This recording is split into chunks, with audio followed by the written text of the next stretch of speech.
அனைவருக்கும் என் அன்பான வணக்கம். நான் உங்கள் ரமேஷ் கார்த்திக். இன்றைய காணொளியில் நம்ம விவாதிக்க போகிற தலைப்பு சமூக அறிவியல் பாடத்தில் இருக்கக்கூடிய 10ஆம் வகுப்பு மாணவர்களுக்கானது. பொருளாதாரம் அல்லது எக்கனாமிக்ஸ் என்று சொல்லக்கூடிய அந்த பிரிவில் முதல் பாடமாக அமைந்திருக்கக்கூடிய gross domestic product and it's growth. அதில் முக்கியமான ஒரு தலைப்பு தான் நம்ம விவாதிக்க போகிறோம். Primary sector, secondary sector, tertiary sector. இது உங்களுக்கு விளக்கமான கேள்விகளுக்கு விடையிலி என்கிற பகுதியிலும் கேட்டிருப்பாங்க. மேலும் நிறைய டிஎன்பிஎஸ்சி எக்ஸாம்ஸ்லையும் இந்த கேள்வியை கேட்குறாங்க. ஃபர்ஸ்ட் பிரைமரி செக்டார் அப்படின்னா என்ன அப்படிங்கிறத நம்ம பார்க்கலாம். விவசாயம் சார்ந்த அத்தனை விஷயங்களும் பிரைமரி செக்டார் தான். இன்னொன்று, பூமியை சார்ந்து நமக்கு கிடைக்கக்கூடிய அத்தனை பொருட்களும் பிரைமரி செக்டார்ல இருந்து தான் கிடைக்கும். ஒன்று, விவசாயத்தின் மூலியமாக நாம் உற்பத்தி செய்யக்கூடிய பொருட்கள்.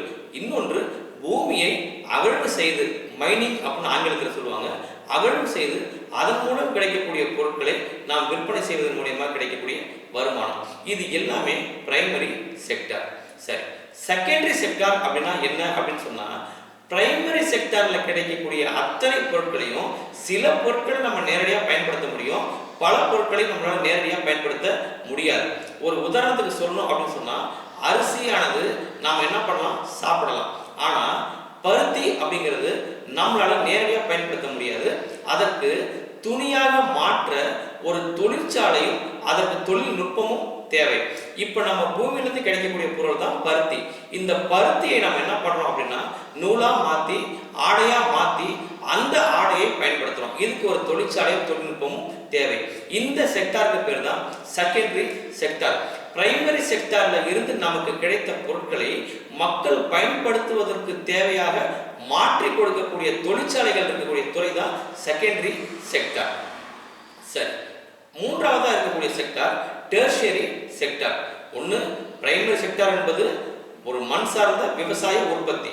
செகண்டரி செக்டார் என்பது மூலப்பொருட்களை மக்கள் பயன்படுத்துவதற்கு தேவையான பொருட்களாக மாற்றக்கூடிய துறை. டெர்ஷியரி செக்டார் என்பது சேவை நிறுவனங்கள் அனைத்துமே டெர்ஷியரி செக்டார் தான். ஒரு உதாரணத்துக்கு, இன்சூரன்ஸ் என்பது ஒரு சேவை, அது உற்பத்தி கிடையாது, சேவை. தொலைத்தொடர்பு என்பது சேவை, மின்சாரம் என்பது சேவை, போக்குவரத்து என்பது சேவை. இந்த மாதிரி சேவைகள் செய்து ஈட்டக்கூடிய வருமானம் இருக்கக்கூடிய துறை எல்லாமே டெர்ஷியரி செக்டார். வங்கிகள் என்பது மக்களுக்கு ஒரு சேவை செய்து அதன் மூலியமாக ஒரு வருமானத்தை ஈட்டுது. வங்கிகள், இன்சூரன்ஸ், இது எல்லாமே மூன்றாவதாக இருக்கக்கூடிய டெர்ஷியரி செக்டார்ல தான் வரும். ஒரு தேசத்தினுடைய வருமானத்தை நிர்ணயிப்பதும், லாபத்தை கொடுப்பதும், வருமானத்திற்கு வழிவகை செய்து கொடுப்பதும் மூன்று செக்டார்கள். ஒன்று இந்த பிரைமரி செக்டார், இன்னொன்று செகண்டரி செக்டார், இன்னொன்று டெர்ஷியரி செக்டார். இது மூன்றும் மிக மிக முக்கியமானது. மீண்டும் இன்னொரு காணொளியில் நான் உங்களை சந்திக்கிறேன். நன்றி, வணக்கம்.